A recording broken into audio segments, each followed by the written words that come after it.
Clear prop.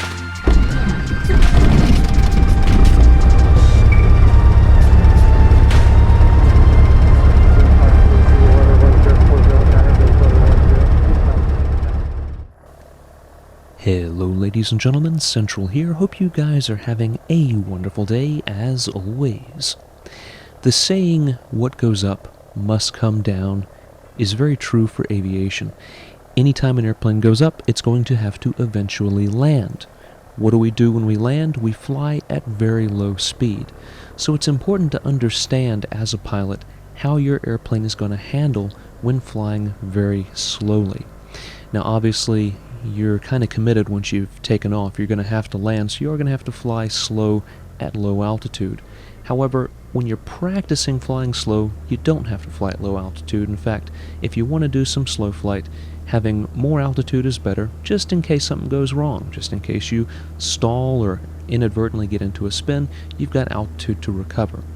So what I'm going to do today is take you along as I go up and do a little bit of slow speed practice. Now I'm going to be doing this at about 3,000 feet AGL, or above ground level, not what you're going to be seeing on the altimeter. The altimeter is reading in MSL, or mean sea level, so it's going to show approximately 3,250 some odd feet. That's okay, that is MSL. What I'm actually doing though is flying 3,000 feet above ground level. And I'm going to try to maintain that altitude. That is part of slow flight, maintaining your altitude while flying as slowly as possible. So let's go ahead and get into the footage. What I'm going to do initially here is fly at slow speed with the flaps up. So the flaps in the retracted position.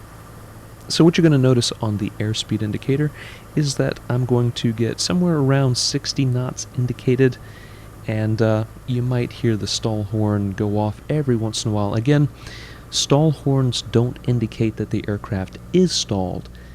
They indicate that the aircraft is close to its critical angle of attack. So it's close to stalling, but not quite there. So you're going to hear that go off and on here a little bit.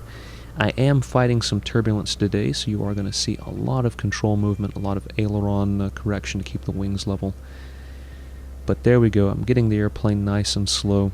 I'm going to fly it at this speed for a little while with the flaps retracted, and I'm going to look out here at the wingtip. And what I want you to notice is the angle of attack, the angle of the chord line of the wing in relation to the horizon there. And you can see in this demonstration, slow flight with the flaps up, just how extreme that angle of attack is.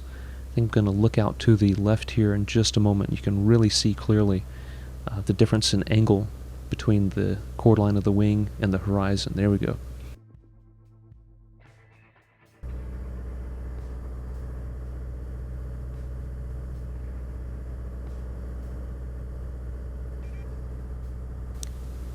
So looking back at the altimeter, I have climbed just a little bit, so I'm going to try and get that altitude back down. And once I get that altitude back to around 3,000 feet AGL, I'm going to go ahead, get it stabilized, and then I'm going to drop flaps. And when I drop flaps, I'm going to be able to really get the airplane slow. I would say pay attention when I initially drop them. You're going to see the deck angle of the aircraft change. The angle of attack is going to initially decrease until I slow the airplane back down. Once I slow back down, the angle of attack is going to be about the same as it is now.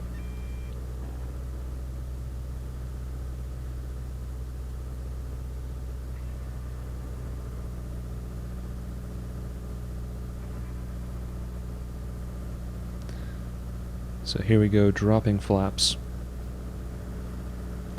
And you can see already that the nose of the airplane has come down and the angle of attack is nowhere near as extreme as it was. Now I'm going to start slowing down here again, and once I get back down to around 45 knots indicated, you're going to notice that the angle of attack has again gone back to where it was previously. And of course you will hear the stall horn going off again as well.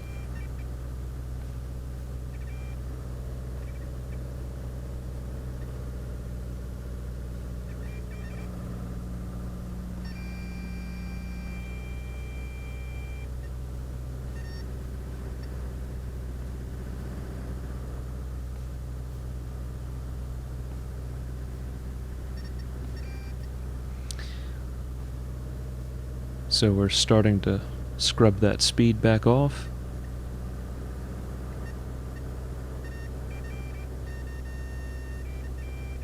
Getting down around 45 knots there, and of course you've got to be careful here to make sure you keep the ball centered. You're getting very slow, so adding a fair bit of right rudder here to keep the ball centered, and aileron as needed to keep the wings level.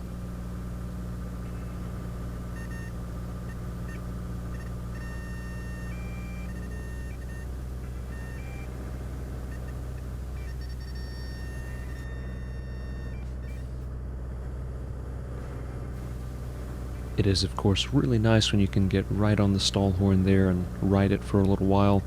It means you're right on the edge of controlled flight, which is what we're practicing. Now, flying straight and level is all fine and good, but you may have to maneuver at low speed as well. So what I'm going to end up doing here is making two approximately 180-degree turns. First one's going to be to the left, which in this case is actually going to be into the wind a little bit, so it's going to look like the airplane is barely moving when I start that. Then once we complete that turn, we're going to make another one to the right.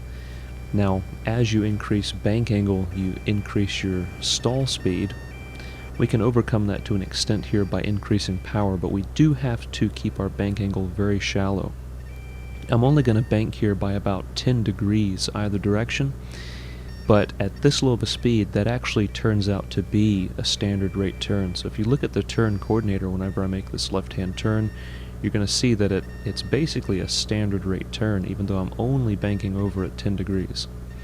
For those unfamiliar with a standard rate turn, basically, if you're flying a standard rate turn, you'll end up making a complete 360-degree turn in about 2 minutes' time. So there we go, you can see that turn indicator is indicating standard rate, but we're only, like I said, about 10 degrees of bank here. And just looking out the window, I'm not sure if it comes across on camera, but it really does just look like everything is sitting almost still.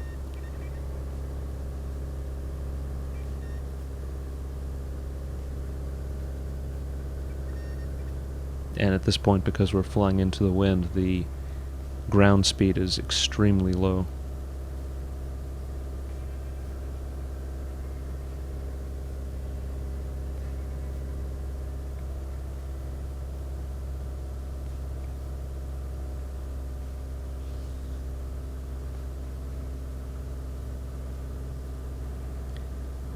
So we're leveling back out now. We're going to start our right-hand turn.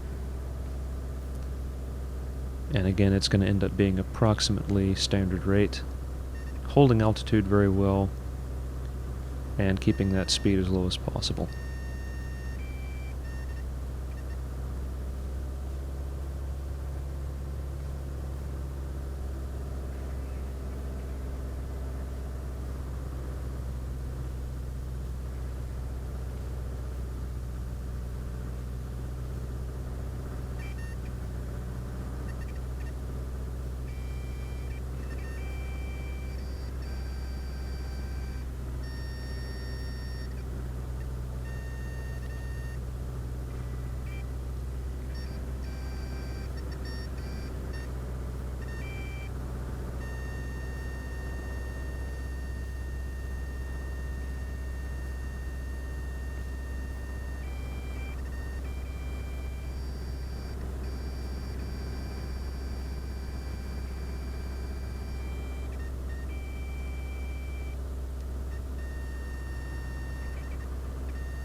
So we're completing our right-hand turn. We're going to level back off here and ride that stall horn just a little bit.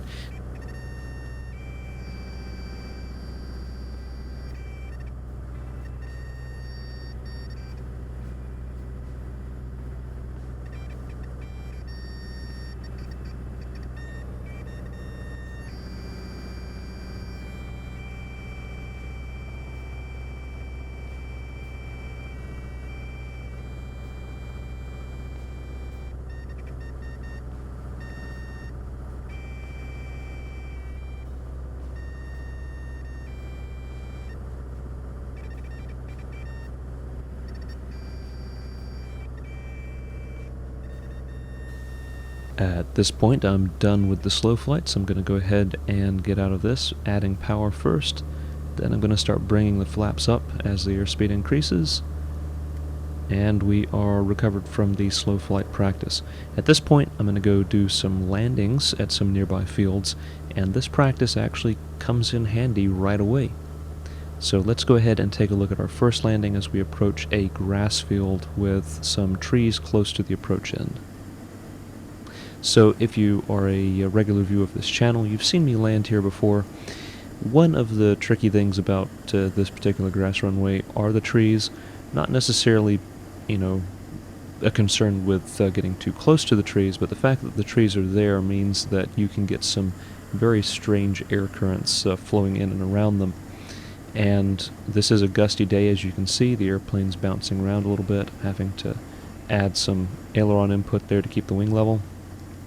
As I get close, though, and as I get lower, and I start getting into the air affected by the trees, what's going to happen is you're going to notice that my right wing drops suddenly as I hit a gust of wind coming off the top of the trees. And what I have to do is unload the wing, which of course is pushing the nose over slightly. Then I can roll wings level and continue the approach. But having done that slow flight practice and doing that sort of thing regularly helps you understand what's going on with the airplane just by feel. So when something like this happens, you can react right away without having to think about it. So notice what happens as I drop down below treetop level. There we go, wing drops. I have to unload the wing, level back, and now I can continue the approach.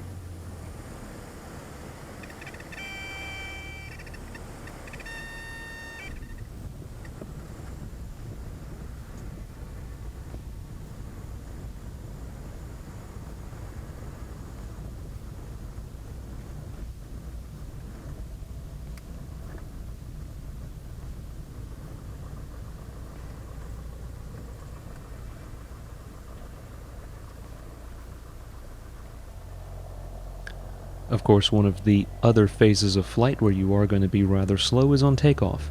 As you're climbing out, you do want to try and maintain some airspeed, so you don't want to climb out too steeply. And you do want to be, of course, prepared for an engine failure to push the nose over, unload the wing. But you are, again, going to be flying slower than you are when you're, flying just in cruise. So being able to understand what the airplane is doing by feel makes you a little bit safer even on takeoff here.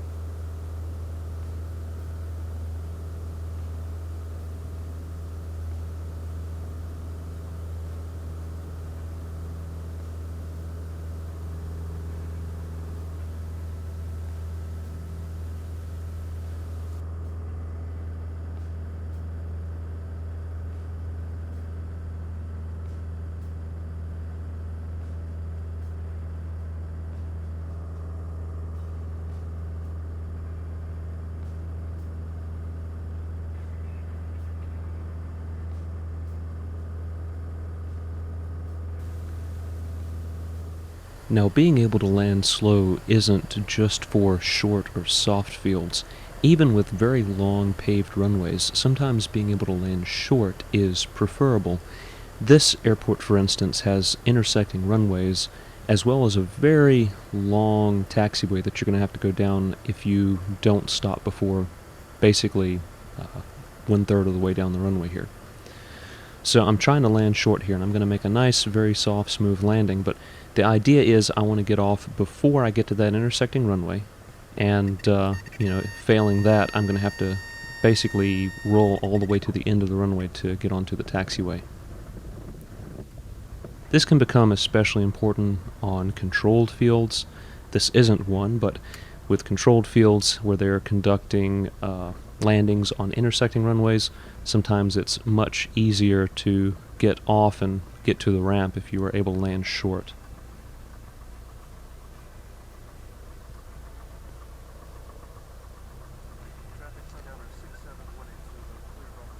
Just as a side note, one of the reasons why I landed here was simply because there was a Diamond Twin Star on the field, and I wanted to take a look at it.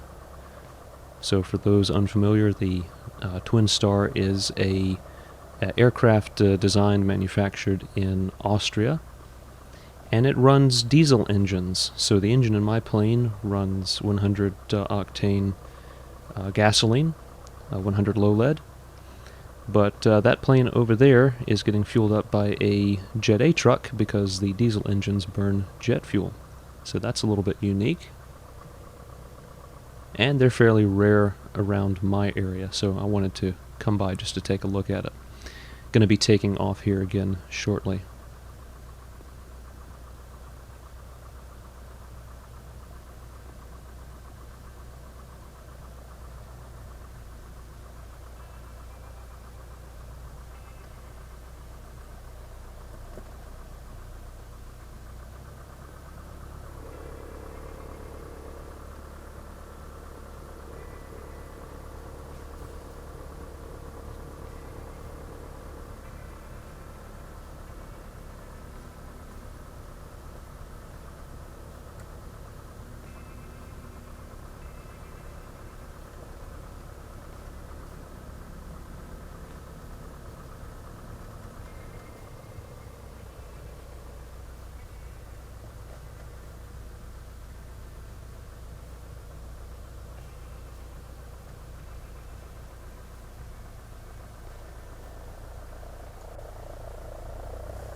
And as we take off here, if you'll look at the right-hand side of the runway, which you'll notice is what I was talking about once we get up, there's basically no taxiways past the intersecting runway until you get to the very end.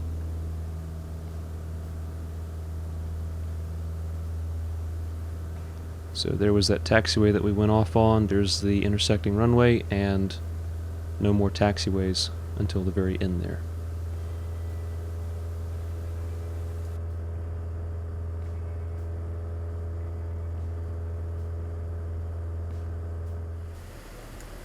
And we'll get one more landing here just to finish out the video.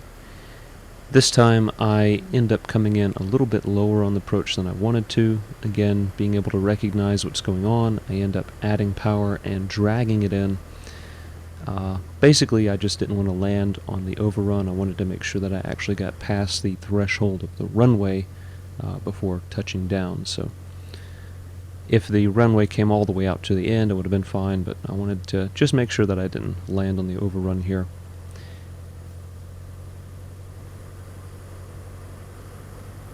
So we'll start coming in with a little more power. And the nice thing about dragging it in is you can really ride the stall horn and make the landing really smooth.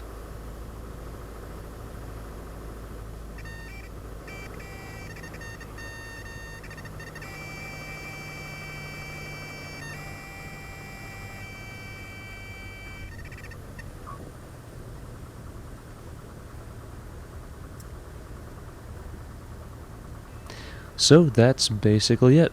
Hopefully you guys enjoyed this. Again, this isn't a tutorial, but just to give you an idea of some of the practice that I do, and of course this can apply to real life or the sim. Understanding what your airplane does at very low speed can be quite useful. Again, hope you guys enjoyed. I'll catch you next time. Thanks for watching.